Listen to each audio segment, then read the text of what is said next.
দর্শক, প্রথমবারের মতো বাংলাদেশ জামাতে ইসলামের আমির শহীদ মিনারে পুষ্পস্তবক অর্পণ করতে গিয়েছে। সেটা নিয়ে নানান তর্ক বিতর্ক, আলোচনা সমালোচনা হচ্ছে।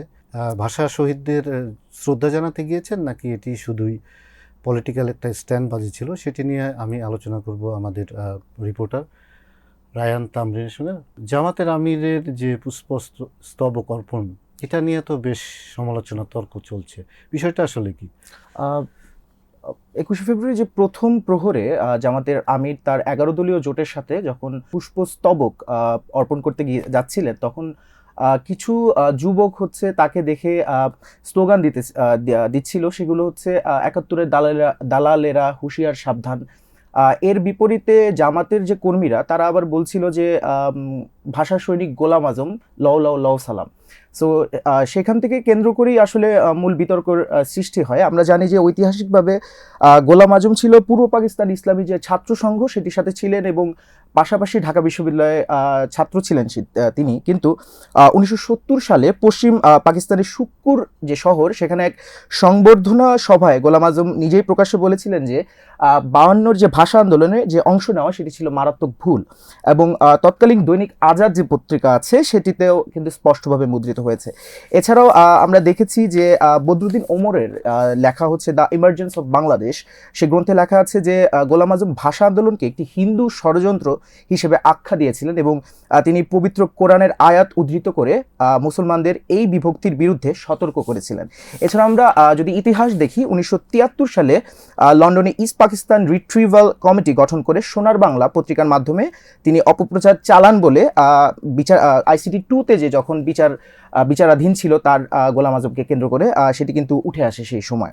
এছাড়া 1975 সালে সৌদি বাদশাহ ফয়সালের কাছেও তিনি দাবি করেছিলেন যে পুরো পাকিস্তান নাকি হিন্দুদের দখলে চলে গেছে এবং সেখানে কোরআন পোড়ানো হচ্ছে।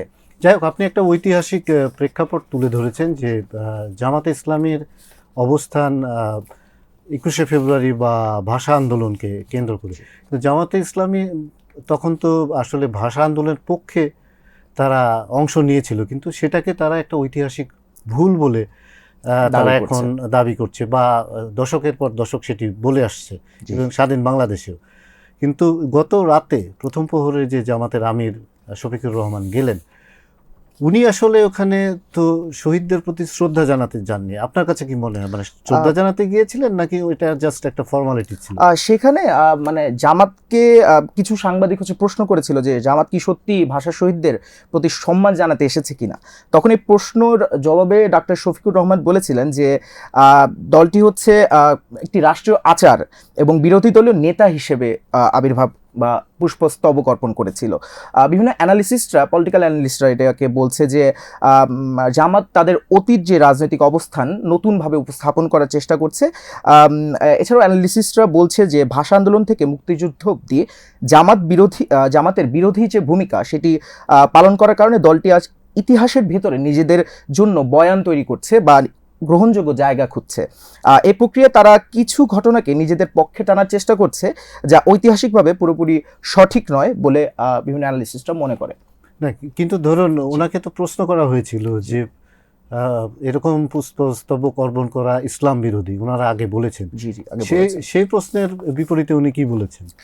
সেই প্রশ্নের বিপরীতে বলেছিল যে এটি তিনি শুধু বিরোধী দলীয় নেতা হিসেবে যে একটি রোল সেটি সে করছে। আমরা দেখেছি যে তিনি এই প্রশ্নের উত্তর না দিয়ে কিছুটা ক্ষেপে সেখান থেকে চলে বের হয়ে গেছে। তার মানে কি আমরা এটা ধরে নিতে পারি যে জামাতের যে পুষ্পস্তবক অর্পণের যে বিষয়টা, এটি আসলে ভাষা শহীদদের প্রতি শ্রদ্ধা জানানোর বিষয় না, এটি জাস্ট রাষ্ট্রীয় বিরোধী দলীয় নেতা হিসাবে ওনার যে রাষ্ট্রের যে একটা দায়িত্ব সেটি শুধু ওনারা পালন করতে গেছেন। তার মানে তাদের যে একটা ঐতিহাসিক অবস্থান ছিল ভাষা আন্দোলনের পক্ষে, সেই সময় 52 সালে নিয়েছিল, তার পরবর্তীতে তারা যে বয়ানটা দিয়েছেন যে তাদের জন্য ভুল ছিল, তারা ওইটাকেই স্ট্যান্ড করছে।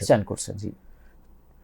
তো এখন ধরুন আপনি তো এই রিপোর্টটা করেছেন, তো এটা নিয়ে কি মানে জামাতের কাছ থেকে কোনো ব্যাখ্যা পেয়েছেন?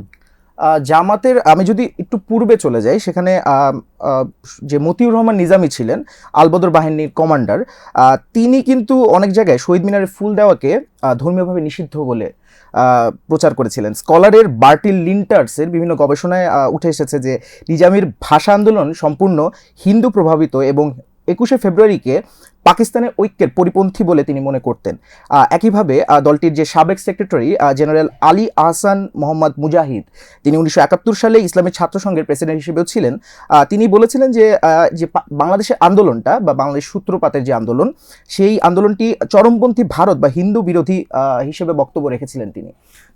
কিন্তু দেখা যাচ্ছে যে তারা চেষ্টা করছে যে নতুন বয়ানের মাধ্যমে তারা রাজনীতিতে নতুন করে জায়গা নেওয়ার, কিন্তু তাদের এই সর্বশেষ যে উদ্যোগটা, এই উদ্যোগের কারণে আসলে কি সেটি তারা সেই নতুন করে অবস্থান তৈরি করতে পারবেন, নাকি এটা নতুন করে আবার সমালোচনার সম্মুখীন হবে যে তারা আসলে তাদের যে আগের যে অবস্থান সেই অবস্থানই ধরে রাখলেন? জি, অবশ্যই সমালোচনার সৃষ্টি হবে, কারণ যেহেতু গতকালই যে ওরা যে স্লোগানটা দিয়েছে গোলাম আজমকে কেন্দ্র করে, সেটি এক ধরনের সমালোচনা অবশ্যই সৃষ্টি করছে এবং করবে সামনে।